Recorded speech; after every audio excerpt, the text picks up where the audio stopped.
Wisdom hukum di dalam dunia nyata, seperti hukum rimba. Kalian percaya atau tidak, dunia kita sekarang ini masih menganut hukum rimba, seperti dalam Animal Kingdom ya, yang kuat memakan yang lemah.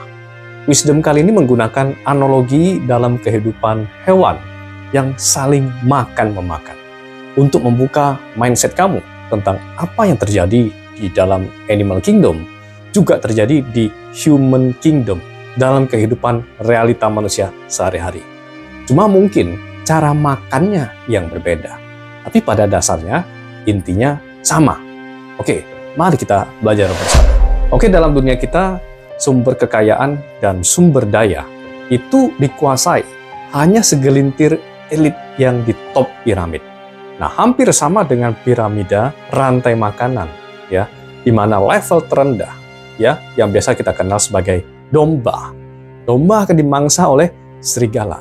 Padahal domba itu bukan ada salah apa-apa kepada serigala, tapi karena serigala itu lapar. Serigala yang sudah memakan domba sampai bertahun-tahun, sampai dia fisiknya sudah lemah, maka serigala yang muda akan mencoba menggigitnya dan mengambil posisinya sebagai predator atau ketua predator. Tidak ada namanya kesetiakawanan dalam dunia serigala. Sama halnya analogi ini dengan dunia bisnis, politik, organisasi, atau keagamaan dalam dunia nyata manusia. Yang kuat akan menindas dan memakan yang lemah. Jadi domba melihat peristiwa ini mungkin dia akan senang ya, bahwa ternyata dunia ini ada hukum kebenaran dan keadilan. Yang berbuat buruk juga akan dibalas perbuatan yang buruk. Seperti serigala tadi, akan dimangsa oleh serigala temannya sendiri. Tapi sebenarnya, domba gak pernah tahu kalau ternyata seburuk apapun persaingan di antara serigala tadi, gak akan pernah mengubah mindset mereka kepada para domba. Tidak mungkin serigala akan merasa bersalah dan bertobat untuk tidak memangsa domba lagi. Nah, sama halnya dengan dunia manusia.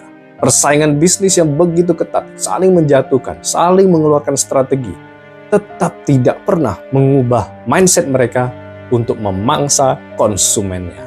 Mereka nggak peduli masalah moral, apakah domba ini boleh dimakan atau tidak. Yang mereka peduli adalah siapa yang paling berhak memakan domba ini. Siapa yang paling berhak menguasai sumber daya alam ini. Seandainya domba tadi menuntut serigala ke pengadilan, ke meja hukum, karena serigala sembarang memakan domba, dan seandainya domba tadi memenangkan tuntutan, bukan berarti domba tersebut hebat. Tapi di atas serigala masih ada harimau yang ingin mengamankan serigala ini. Ini adalah hukum rimba, teman-teman.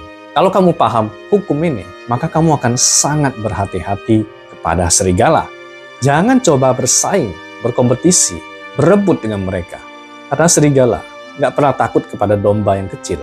Mereka hanya takut kepada serigala yang lebih kuat, atau ada harimau yang ingin merebut daerah kekuasaannya. Wisdom di zaman dulu, kalau kamu domba, kamu mau mengalahkan serigala, yang bisa kamu lakukan itu cuma satu, meminjam kekuatan. Dan bukan memprotes rules atau peraturan yang sudah ada. Serigala hanya bisa berkompetisi dengan serigala. Sang raja hutan harimau nggak pernah peduli apakah domba kecil itu benar atau salah. Harimau hanya peduli kestabilan ekosistem. Bila ada serigala yang terlalu rakus merusak ekosistem, maka harimau akan turun tangan untuk memangsa serigala tadi. Nah, kalau domba yang mencoba memprotes sistem yang berlaku ini, sistem kapitalis global ini, berarti domba akan mencoba merusak sistem loh. Tentunya kamu bukan saja berhadapan dengan para serigala yang begitu banyak, tapi juga kamu berhadapan dengan harimau. Nah, kira-kira kamu bisa survive nggak? Apakah mungkin kamu masih bisa punya strategi meminjam kekuatan? Jadi nggak akan mungkin. Nah, fakta yang terjadi adalah barang-barang seperti yang di kelas bawah itu, seperti sembako, rokok, itu tiap tahun naik terus. Tapi gaji nggak pernah naik. PHK selalu terjadi pada rakyat yang kecil-kecil, yang penghasilannya tuh UMR ke bawah. Nah, pajak yang paling kena adalah rakyat. Semua biaya hidup yang makin berat yang kena rakyat kecil. Contoh, kalau kamu pinjam uang ke bank, ya kamu masih level rendah, bunganya pasti lebih tinggi dibanding dengan orang kaya. Ya, orang kaya diberikan fasilitas pinjaman yang lebih ringan bunganya. Nah, rules dalam dunia ini dibuat oleh siapa? Orang-orang yang powerful, bukan oleh rakyat jelata seperti kita-kita. Jadi solusinya ada dua, yaitu berjuang menjadi orang yang kuat dan powerful, seperti serigala dan harimau. Atau kamu hanya mau menjadi domba yang seumur hidupmu diperas oleh mereka, diperas oleh serigala dan harimau. Dengan berat hati saya menyampaikan wisdom rules dunia ini. Tapi itulah realita sesungguhnya yang terjadi. Baik, semoga bermanfaat. Terima kasih.